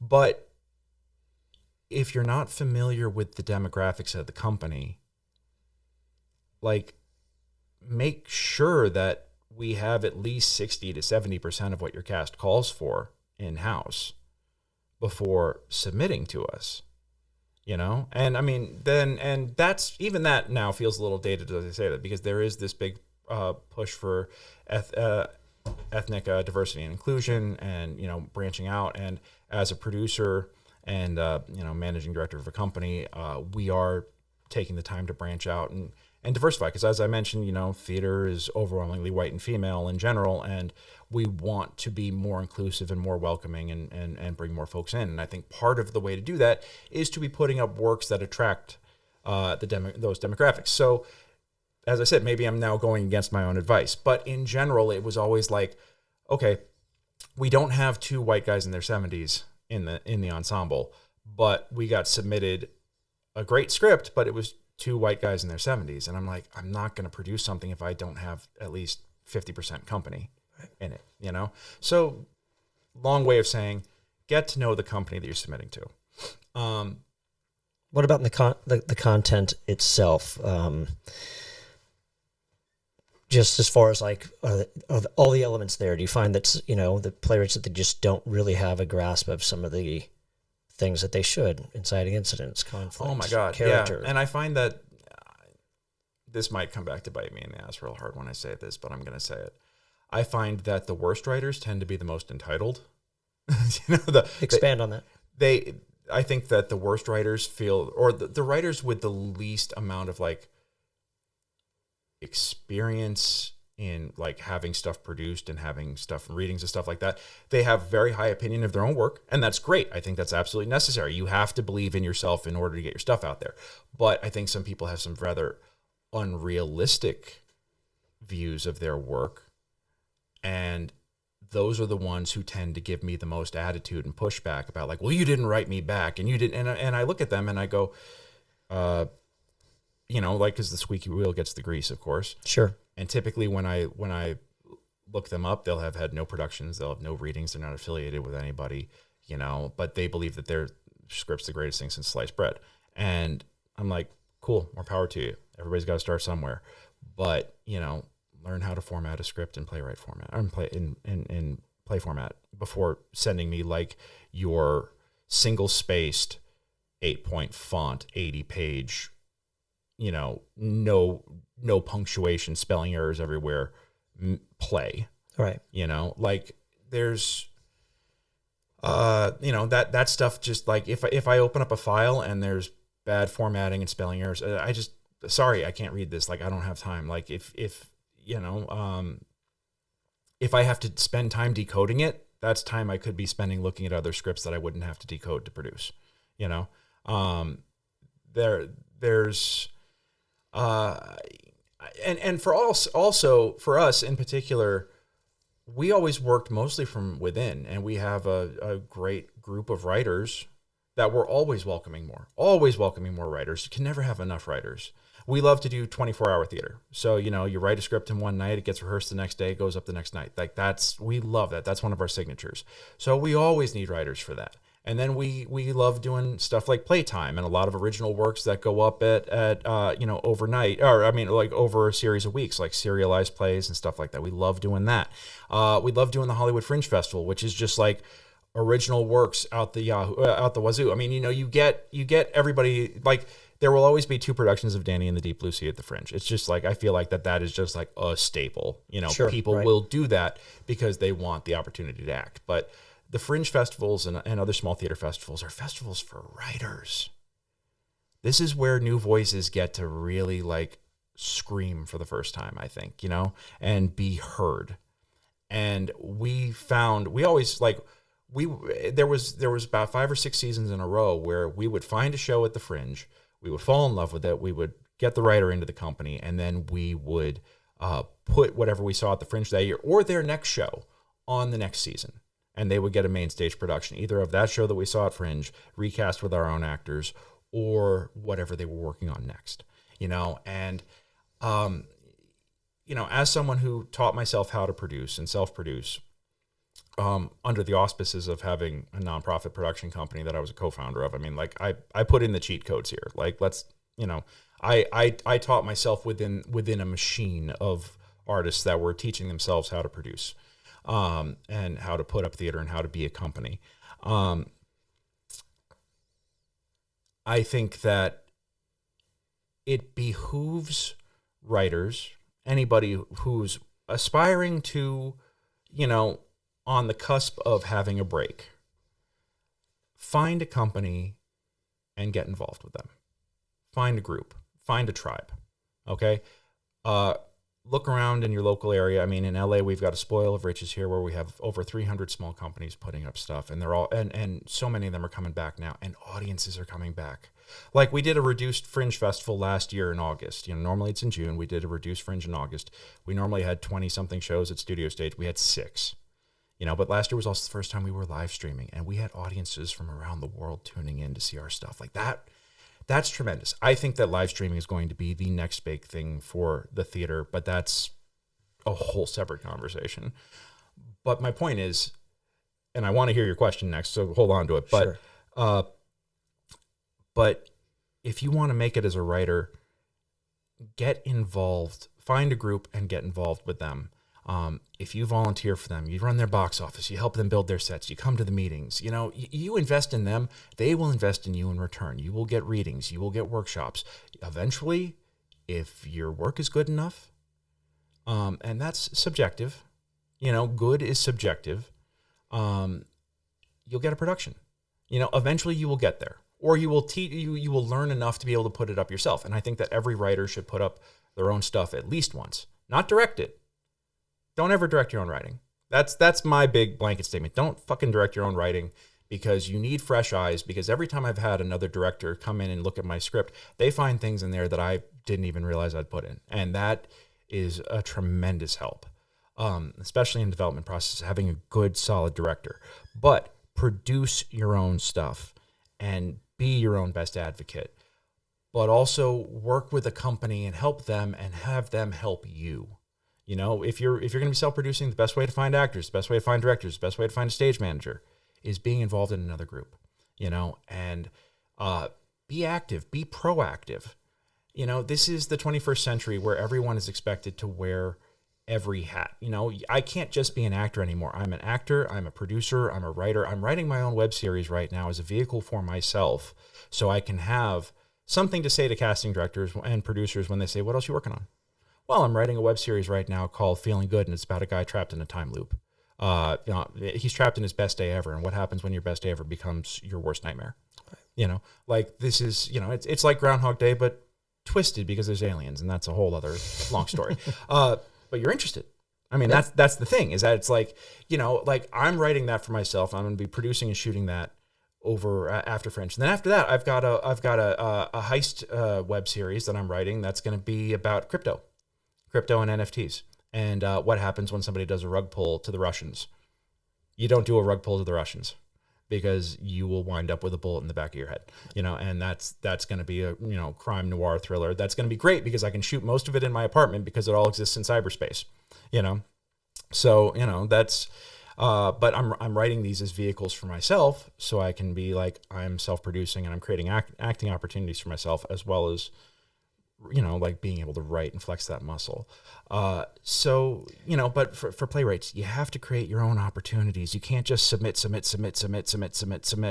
because if that's all you're doing, then you're putting yourself at the mercy of anonymous people who have their own needs.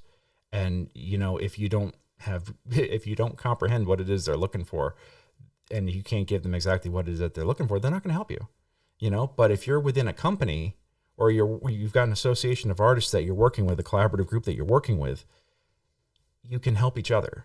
You know, you need these symbiotic relationships. And yeah, I mean, in the days, in the advent of YouTube and content creation and influencers and everything else, you can't just wear one hat anymore. You have to wear all of them. Yeah, ain't that the truth? I mean, when I went through college back in the day, I had the biggest ego. Yeah. You know, it's like, I'm an actor. I don't need to know this stuff. This is a waste of my time. Didn't pay attention in stagecraft. Didn't pay attention in lighting. What I'd give to remember how to build a flat. What I'd give to be able to program a light board, hang some lights. And I just, you know, and so I came into producing kind of by accident. And then just decided, okay, well, this is when the phone's not ringing from Hollywood. This is my creative outlet. Did you start producing to stage your own writing, or were you producing before you started writing? Technically, when I was part of a membership company, with Theater Unleashed was a dues-paying membership company. Originally started out as that. Now we're no longer dues-paying. Part of the reason why we're in the struggles that we are was because not having that guaranteed income every month, you know, you have to rely so much more on fundraising. And when you find out that people aren't so keen on helping out on fundraisers, it becomes a real fucking struggle. Let me tell you, You have to get, you know, we've put up some shows with individual donors and, you know, like some really generous people and some really hard work behind the scenes. But it's, you know, when we were planning on taking a 6-month break and like taking some time to, you know, reorganize a little bit and come up with a new fundraising strategy. And then the pandemic hit. And that 6 months turned into 2.5 years. But now we're like, you know, gearing up and making plans for next year and whatever. It's, you know, but technically I was a producer because I was putting money into these shows back when TU first formed. But I was not doing day-to-day producing. We put up Friends Like These, and it was, like I said, it was the first show to ever get a go from LA Weekly. And we put it up as a filler. It was like a second stage filler kind of thing that was going up between two main stages, and it turned out to be the hit of the season. It was the unexpected sleeper hit of the season, and didn't even have any company members in it because it was written for high schoolers, so it was below the demographic. It's about a school shooting, and it was written like the ages of the characters. Everybody in the company was too old to play it, so we cast 5 actors that were like just fresh out of college. And when it hit, we were all shocked. It was we couldn't extend it, but we did a remount in January after it had a run in September. And the January run sold out. We'd never seen that happen. Like the September run sold out, the January run sold out. I was like, this has got legs. And it was the first time anybody had actually talked about like my writing in any sort of like favorable way. So this was completely unknown, new territory for me. And I was like, this has got legs. I need to see what else I can do with it. So I did some Googling, and I had a friend who had a show that went to the New York International Fringe Festival. And he was like, take it to New York. Take it off Broadway, do it there. And I was like, fuck it, why not, But I didn't know what to do. I didn't have anybody else. I didn't have money to hire producers. I was like, I'm just going to have to do this myself. And when I was Googling the New York International Fringe Festival, Hollywood Fringe came up. And this was October 2009. The first festival happened June 2010. So I started going to all the mixers. I mean, basically I said, okay, I'm going to do this myself. And I had a corporate job at the time that paid me just enough to survive, and I had a little bit that I could squirrel away. And I did an 8-month aggressive fundraising campaign under the banner of my company, where I raised $15,000 and put it up in Hollywood, and then took that cast to New York and did a run at the New York Fringe. And I had no idea what I was doing. None. Like, this was my first time producing anything, and I was producing a fucking festival tour. I was like, if I'm going to do this, like, just go balls deep, and what's the worst that can happen, right? Well, there were a lot of worse things that could have happened. Like, at one point, my 2 of my actors called me from Rochester because they said their flight had gotten rerouted, and we had our tech the next day. And I'm like, are you landing in New York tonight, or do I have to rent a car and start driving? Like, what the hell's going on? And they're like, oh, no, we're fine. You know, well, we're just going to be like 3 hours late. And I'm like, thank God, you know, or the fact that I had to commit a misdemeanor to get my show up in New York because they had very strict rules about guns. We had a blank firing gun for the end of the show. And, yeah, statute of limitations hasn't expired a long time ago, but I always laugh at the fact that I had to commit a crime to get my show up. I couldn't, when they read the script, when New York read the script, they were like, this is great. We'll accept it if you cut an hour off of it and you have to cut the gun at the end. And I'm like, I think I wrote back to Elena Holy, and I kind of owe her a little bit of an apology, but I think my response was, fuck you. Who the hell are you to tell me how to do my show? I was like, I'm not cutting a word of it. And we're doing the gun. I was like, you can deny me. I don't care. You know, I think I fired back like that ultimatum, and she's like, okay, well, if you insist, you can keep the length of the show. Just try to keep it within 90 minutes. And that meant just like, okay, talk faster and we'll get it from an hour 40 to an hour 30, you know, like fine. Right. But she was like, but if you want to deal with having a blank firing gun on stage, then you have to pay New York Fire Department to have a fire marshal in the wings, and you have to have everything fireproofed, and you have to do all this. And I was like, I think I wrote back, okay, you win on the gun. And I was like, we'll just use a rubber one. But flying cross country with even a rubber gun, don't even get me started on what that looked like. So I was like, fuck it, I'll get one when we get to New York. Get a prop gun when we get to New York. Well, I got there 2 days before our tech, and actors were coming in like the next day or the day after. And I spent those 2 days walking Midtown trying to find a suitable prop gun. And prop houses were no help. They were either way too expensive, or they wanted the guns just looked awful and they wouldn't want modifications. Toy stores, nobody has realistic looking guns anymore.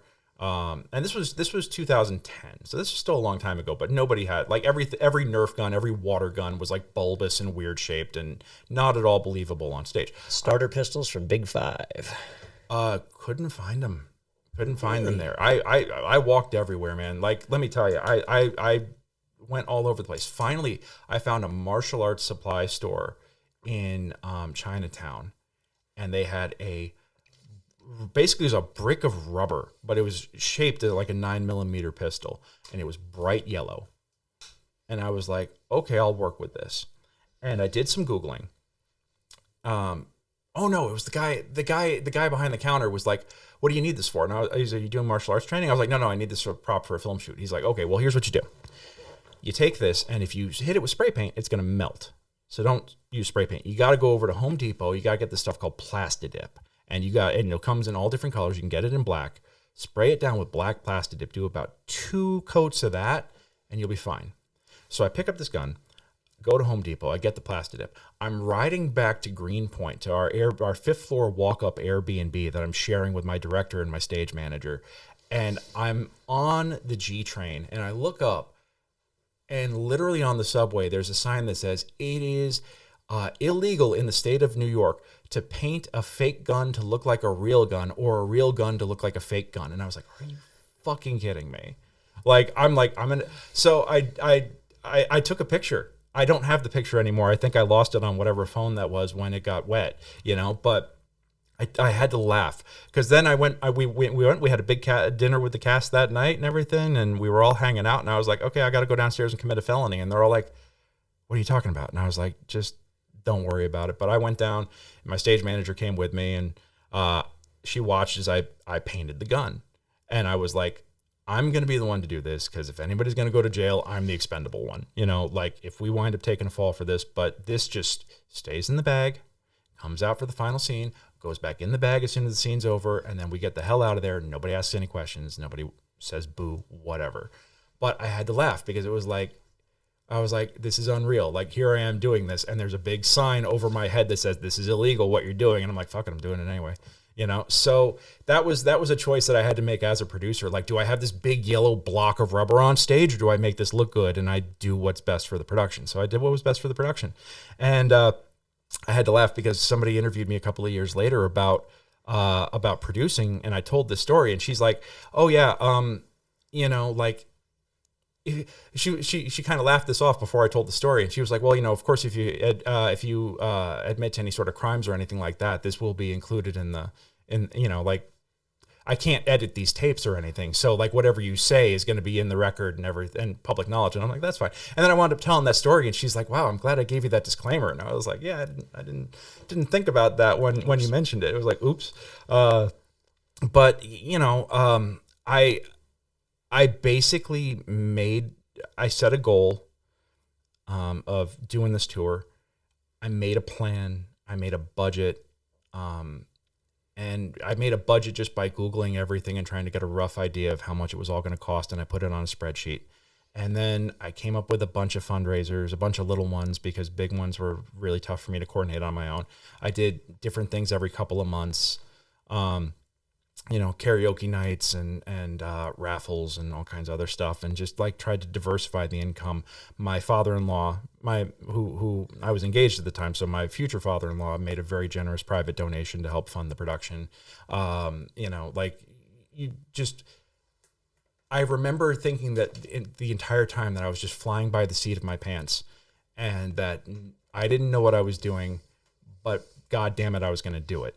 You'll figure it out. Yeah, exactly. And it was just like, it was learning how to hit curveballs. And eventually it was like learning how to play whack-a-mole against curveballs, because it was just like, okay, what fire do I have to put out right now? But what got me there was knowing what I wanted. And I was just like, as long as I know what I want, as long as I know what my end result is, then this is going to be fine. This is going to, like, we'll get there. Have a clear vision for what it is that you want in the end, and then just figure it out. I was blessed to have a really great team, but they were as clueless as I was about producing. So I'd come to them like just venting or looking for advice, and they're like, "Why are you talking to us about this? Like, this isn't my problem." And I'm just like, "Well, fuck you," But sometimes it's kind of a nice place to be sometimes, because then you also get some company members that will insert themselves with. Yeah. I mean, honestly, I can't give enough credit or gratitude to my friend Erin, who was the company production manager, and she volunteered to be the stage manager for the festival runs. And she just was a godsend. Like, anything I couldn't handle myself, she was there, and she was just like, put the load on me, and I got it. And I was just like, thank God. I mean, And the biggest thing that I did was that I read everything I could about how these events worked. I learned everything I could about how they worked, and every opportunity they put out there, I took advantage of. I went to every meeting. I did every Twitter chat. I did every, we're doing like little interviews. Show up over here to get like a 1-minute clip of pitching your show. Absolutely did that. I went to every mixer. I got an award that year. I got an informal award that year for being one of the 2 most prolific tweeters at the Hollywood Fringe Festival during its first year.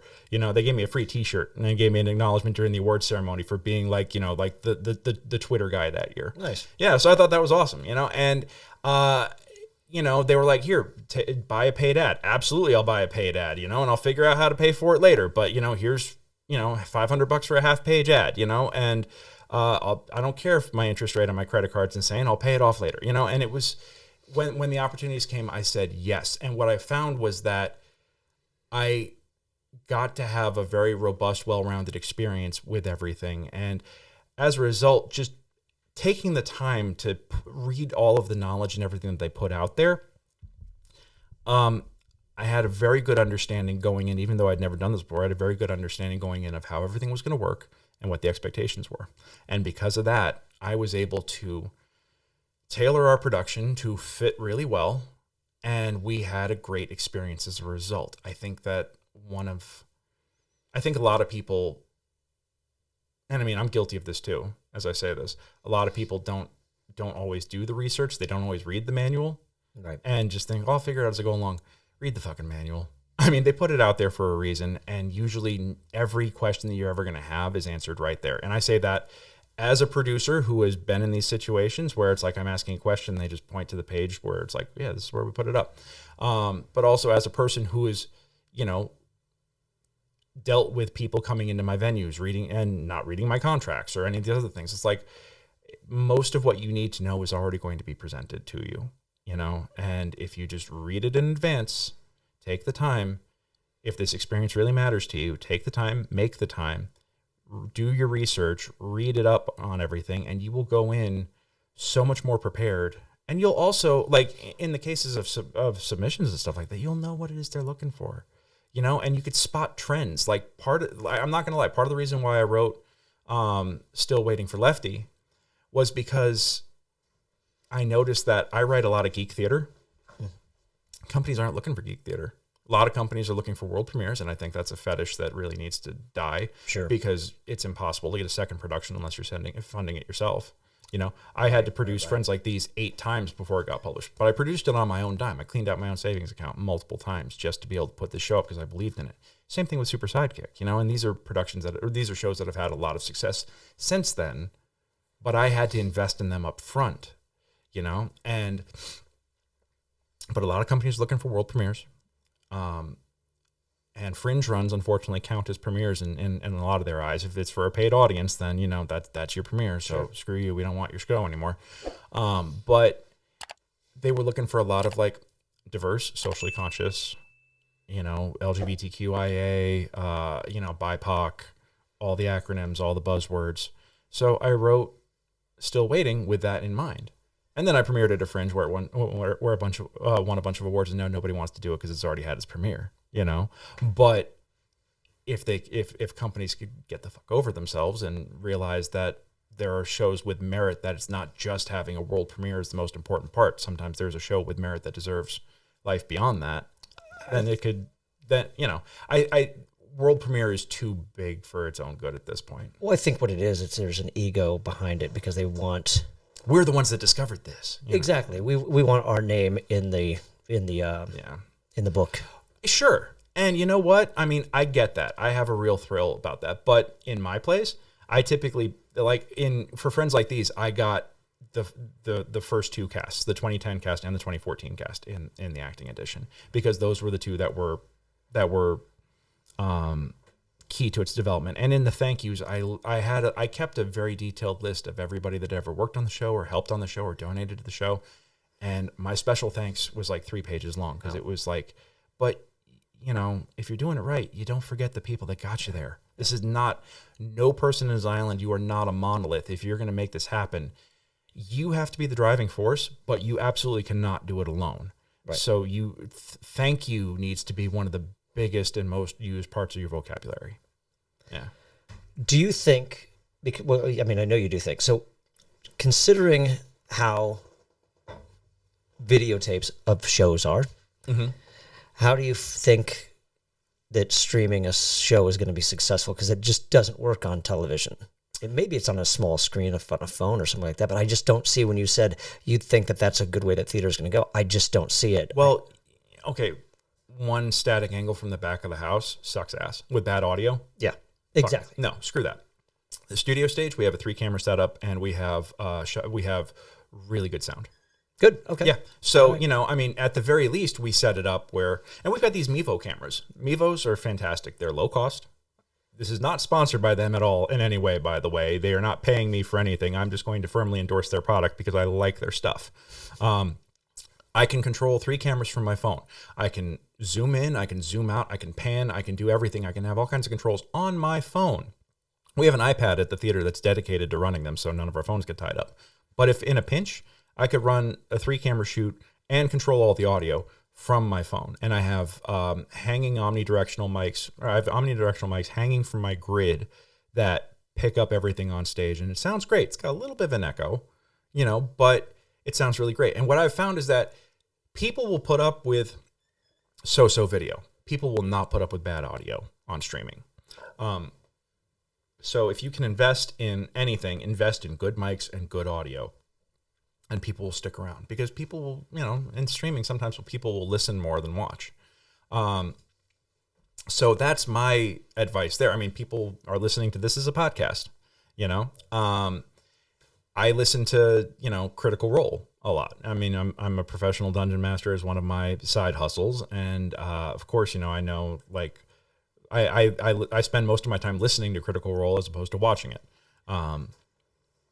Even when I have the YouTube feed up, I'll mostly be listening to it as I'm watching other stuff. So, but that audio is gorgeous, professional grade, just like like everything here. So yeah, people will put up with okay video if there's great audio. So if you're going to invest anything in streaming, make sure your audio is top notch. But I think that it's so cheap. Like, we paid about $700 for 3 cameras, and then I got a $350 iPad, and then I spent $250 on mics and cable. So for about $1,500, we had a full streaming setup with multicam, and we can stream that to YouTube directly or any platform directly, or I could put it to our Restream account and then have it simulcast across multiple platforms if we want to do that. Streaming has become so much less expensive, and you could stream from your own phone these days. That's how good they are. But as I mentioned, the Mevos have a lot of advanced features, and having an app that's dedicated to multicam where you could pan, zoom, switch angles, and everything else. We did that for our streaming, and we got an award for digital innovation at the Fringe last year for that, because we were doing multicam shoots with high quality audio. And we had 3 static locations, but I could zoom in, zoom out, punch in, punch out, and it ups the quality. So, Hamilton did it right when they did, that was a full movie, and that, it was a gorgeous, wonderful staging, that they, or way to capture the Broadway staging, but they had Broadway money. They had Disney money behind that, and we're not going to have that, but we can get, it may be the bleacher seats, but we can get in the ballpark of that now. Right. With the technology that exists, and I think there's absolutely no reason not to.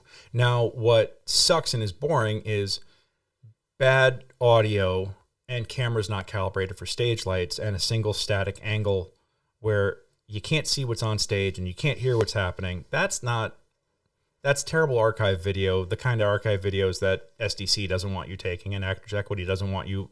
They don't want that kind of stuff existing, but we all do it anyway. Sure, right. That's not streaming. Streaming is quality sound, quality image, and and if you can make it multicam, make it multicam. But it could be as simple as shooting and streaming from your phone.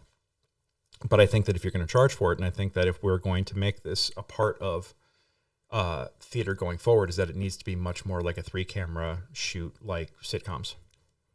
And you need to focus on making sure that the stream of the quality of your stream is as high as the quality of your production. But I do think it is a very viable way forward. I got a huge kick when I found out that we had audiences all the way from the country of Georgia to Taiwan watching Lefty last year. That's awesome. Oh yeah, it's incredible. And I mean, and it was all because it spread on social media. People spread, and a lot of it was, originally we were streaming for fringers who weren't comfortable going out due to the pandemic. But we were like, why limit ourselves to just marketing to Hollywood fringe folks who don't want to leave the apartment right now? Let's go global. And we have 40-seat space. We doubled our sales, for like no effort, no boosted posts or anything like that. We doubled our sales for Lefty with streaming, and that was free money basically because we didn't have to deal with finding more seats. I think that as a producer it makes sense to embrace this, and I think for the unions it makes sense for them to formalize and codify this so that everybody benefits and stop resisting it. I mean, it pisses me off that even now the 50-seat showcase code here in LA says no video. Like, are you fucking kidding me? It's 2022. Come on, guys. How do you work with that conflict of interest as a producer and being equity? Because that's why I won't join equity strictly because of that, because it's like, especially when they were trying to do the minimum wage thing back in the day. Oh, and you're gonna add $10,000 to my budget. well, they killed the 99-seat plan, and it wasn't just because of like, well, actors deserve minimum wage. Actors deserve a hell of a lot more than minimum wage. They do. We do. We deserve to. The problem is that the middle class actor doesn't exist anymore. You can't just book a commercial or get string together a couple of co-stars or a guest star or two and live for a year and be able to make acting your career. That is dead, because the contracts for stars are too big, and then they try to get everybody else by on scale. And you can't live on scale unless you're chaining an unrealistic number of jobs together. And the thing is, with equity, I have opinions, and I actually have to tread very carefully here, because I am, in full transparency, I am on the board of directors of the trade association. That is the Theater Producers of Southern California. I'm a founding member of the organization. I'm a current sitting board member, and I'm also, on the committee that is working hand in hand with Actors Equity to push through SB 1116, which is a bill that would provide COVID relief funds in a payroll fund for actors and designers and directors. That would be money that companies, small nonprofits could apply for to put directly towards a payroll for artists. And equity is on our side with that. So I don't want to sit here and bash my partner. That being said, I do have a couple of bones to pick with them, and it all has to do with how everything went down with the 99-seat plan getting eliminated. They were not truthful at all. For the reasons why. I was also not happy with the fact that they held a vote and everybody voted no, and then they decided to say, we know better than you, we're going to pass it anyway. Yeah, they only held the vote because they were legally required to, according to the terms of how to get rid of the plan. That was the only reason why they had it, and they knew it was a non-binding referendum, so they knew they could throw away the results. And this is why the NLRB lawsuit failed, because they were like, well, you can get another bite at the apple, but the exact same shit's going to happen, so what's the point? But the reason why they got rid of it was because the 99-seat plan was illegal. It did not comply with California labor law, and they were exposed. And I think at this point, the statute of limitations has run out. So no producer or no actors who worked under it could go after the producers for misclassification and wages and penalties. And they couldn't go after the union anymore for the same things. But when they joined the oh my God, why am I blanking? It's the big group of unions, the AFL. When they joined the AFL-CIO, a whole bunch of things changed. They dropped artists in artistry from their mission statements, and now it was all about labor. It's like they took the arts out of fucking actors' equity, and they're like, well, and there was this attitude of like, well, amateurs don't need, like you only need training and stuff and all this proving ground stuff that happens in LA if you're an amateur. And, here, this is professionals and you're a professional laborer. And I'm like, I understand that. But that was the condescension with which that they came in and got rid of this plan, when really all they were doing was covering their own ass and getting rid of a major legal loophole that exposed them to all kinds of liability. Well, the other thing is I want to touch base on that as well. I'm sorry, because I don't think that being part of equity makes you a professional actor. I know plenty of non-union actors that run circles around people that are, so I think that's a very, not slippery slope. That's not right the phrase, but, check yourself. Yeah. I mean, look, I'm not saying this is something that I believe. Sure. No. It's just one of my gripes that I've always had as well. I agree. But, and in my opinion, and I'm saying this as a individual and as a producer, none of the opinions I'm expressing here are reflected or endorsed as the opinions of the Theater Producers of Southern California or Theater Unleashed or anybody else. This is me literally just talking out of my own ass and venting my own spleen right now. I am not speaking as a representative of any organization, and I am a proud card-carrying union member. And I am a proud card-carrying union member, and I take great pride in the fact that I am a part of the labor movement and that I have the unique privilege of sitting on both sides of that fence. As I'll say, the devil owns the fence. I know that's like, it's tough to be in both worlds. Sure. I don't go to equity meetings because because even though I'm not actively producing, I sit on the trade association board. It's a conflict of interest. So I read the emails, I pay my dues, and I go out on equity auditions when I have the time. But, I've always felt as a Los Angeles member that equity's interests are pretty much constrained to 42nd Street and that immediate surrounding region. Broadway, maybe off Broadway, and the regions can all fuck off. That's always the feeling that I've gotten. And, we have this wonderful, center, like a couple of blocks from where we're sitting right now that they bought and paid for. And that's great. I go and do auditions there. I don't find that staff to be particularly accessible or helpful or friendly. I've always had problems getting contracts from them and paperwork from them in a timely fashion. Like to the point where it's like, well, we're supposed to be starting rehearsals. We got our stuff in on time. Where are y'all? Right. And that's a common refrain and frustration that I've had and experienced. And I think that I think it's very damaging to theater in general for them to take a new like applying a New York perspective universally. Sure, I mean, LA had a very, robust and unique proving ground where works would get developed here and then go someplace else and get famous after that, But a lot of great stuff started here in Los Angeles in the 99-seat scene where people who were starting out or looking to improve their craft or whatever, or, were working in TV and film and were looking for other things to do, ways to keep their skills sharp. We're just looking for opportunities to do stuff. And you've got incredible artists and incredible writers and everything and out here. And I understand it's detrimental to a labor movement to say that we would do this for free, but there should be a way. And they tried to do this as a compromise with all the unique contracts and agreements that they made for LA in place of the 99-seat plan, that we should be able to create these opportunities for ourselves. I think that here we see a lot more of the artists as producers.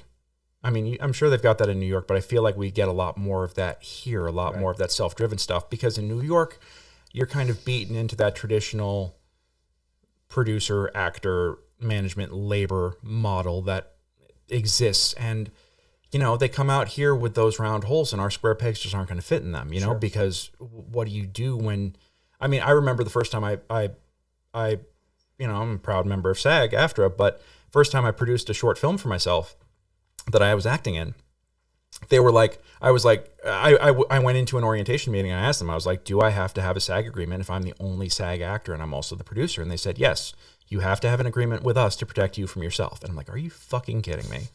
Like that, just, do you hear the words coming out of your mouth? Like, I understand it. They have to do it for one because they have to do it for everybody.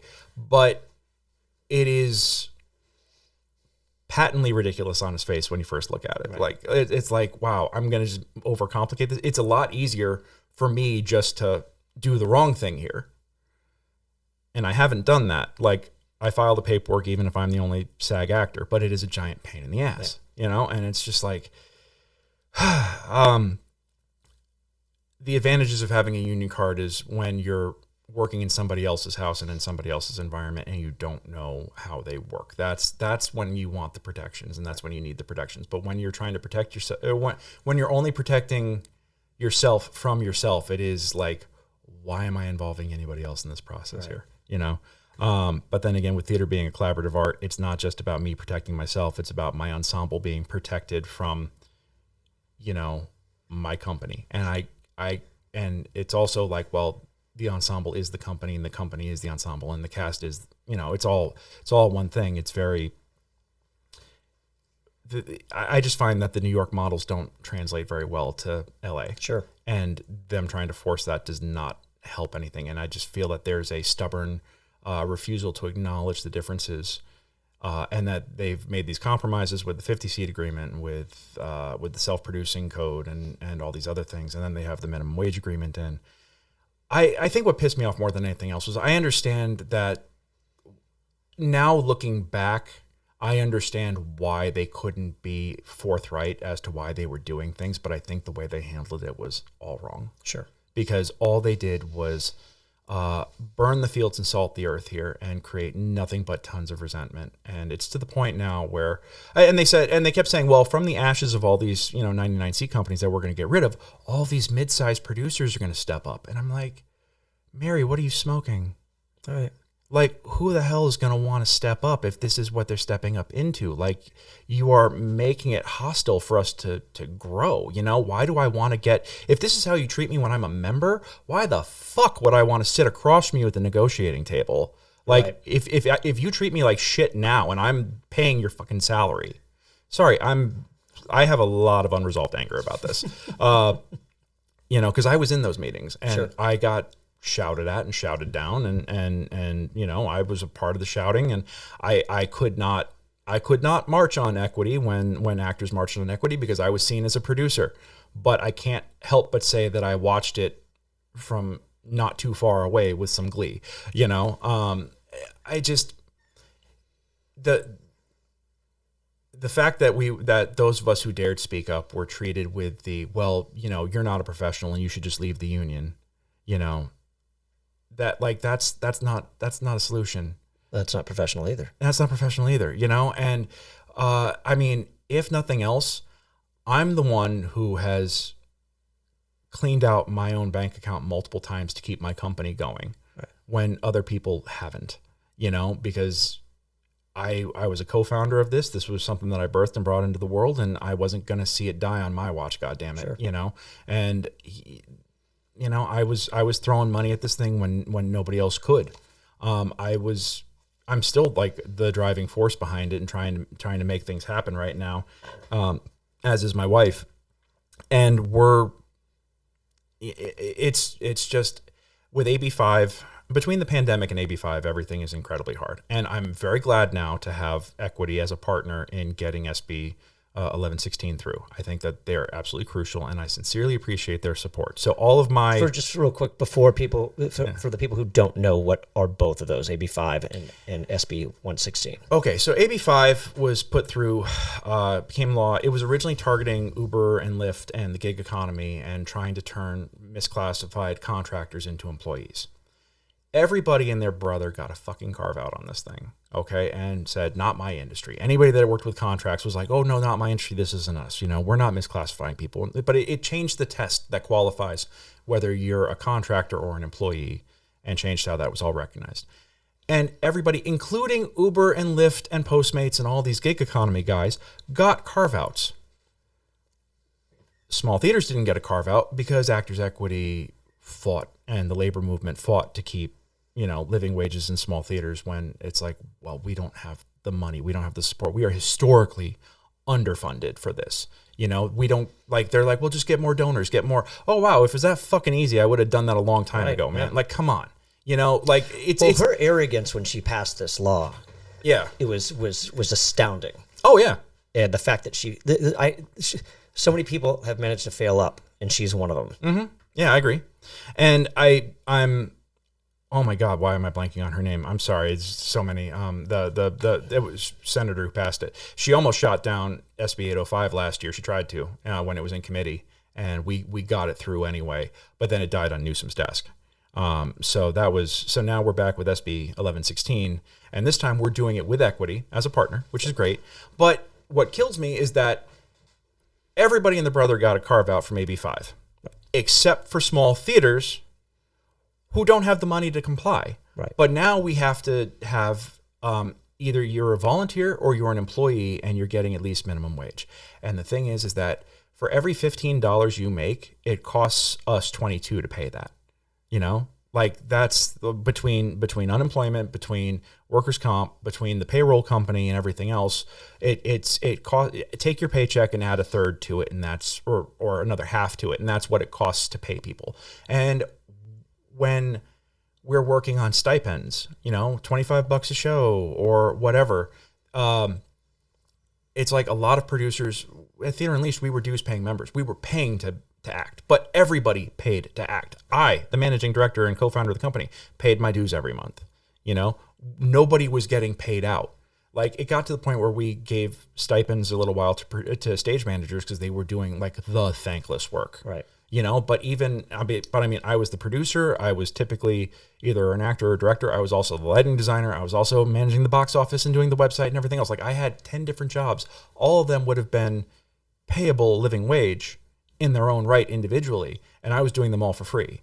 You know, so to have someone who this is a very personal reaction, but to have someone who is just an actor come to me and be like, well, I deserve this. I'm like, well, I deserve, Right. I mean, if you want to play that game, look at everything I deserve. Yeah. You know, 2. And here I am putting in all this. And then now I've got you coming and telling me that I'm a bad person because I'm not paying you. Right. Right. Like, yeah, I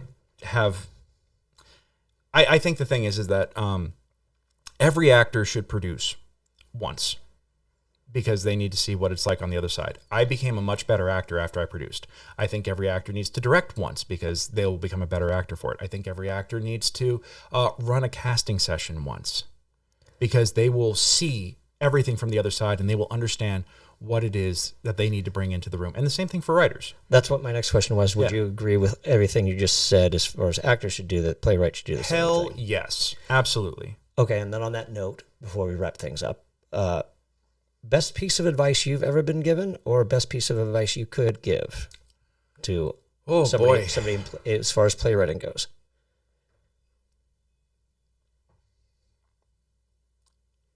Oh boy.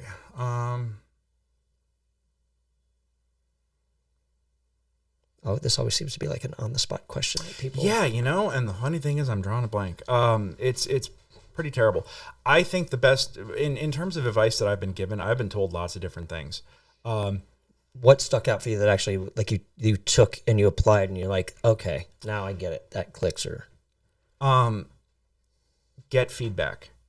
Get feedback from everybody, and you will know the difference between good feedback and bad feedback. You can identify it. What is good feedback will ring true to you. So get the feedback. Do the readings. It'll be hard. And, you know, here's the other thing. And this is more my own observation than actual advice that I've been given. But if everybody is only saying glowing things about something that's a work in progress, find some strangers to read it, or go to like readmyplay.com and put it up there and, you know, provide some feedback and get somebody to give some feedback on yours, because people close to you will always say nice things and be supportive because they think that helps. I'm lucky that my wife, being artistic director of our company, also has no illusions about fucking eviscerating me and my writing when, you know, and I'm like, yes, please hurt me more, mommy. Let's go. You know, break me down. Because that's what's going to get better. If people only have nice things to say about your writing, you need more people to read your stuff, because it's nice to hear great things, but that's not helpful feedback. So find people that will give you the straight dope, and don't take it personally. You know, I mean, you're going to, you know, I remember that the first time I did like anonymous feedback from Read My Play, I read about like one paragraph and was like, oh, this is rough. I need to like prepare myself a couple of strong adult beverages before I continue this. But ultimately I found that most of it I disagreed with, but there were helpful things, you know. I would say get the feedback. And then I would also say,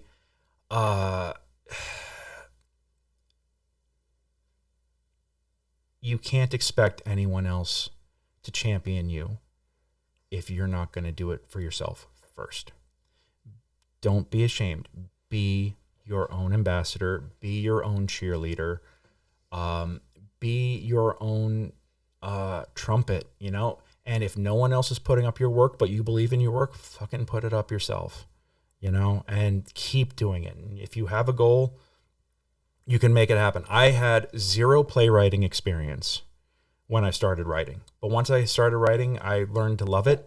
And then from there, I was like, you know, I can do the submission game all day long, or I could focus on putting this up.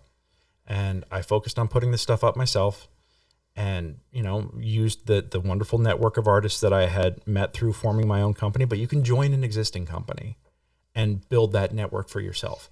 You can't exist in a vacuum as a writer. You have to put yourself out there. You have to build relationships. You have to get to know people. You have to find a tribe. Find your tribe, work with them, support them in what they're doing, and they will support you back. But really, like, I think the biggest thing I could say is don't be ashamed to be your own champion, because no one else is going to believe in you unless you believe in yourself first. Where can people find your work? Well, I normally have individual websites for each of my plays, but right now, unfortunately, they're all down because GoDaddy sucks.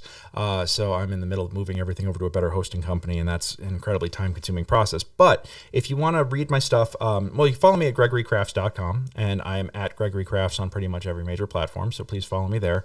And then you can find all of my plays on the New Play Exchange. Search for me there.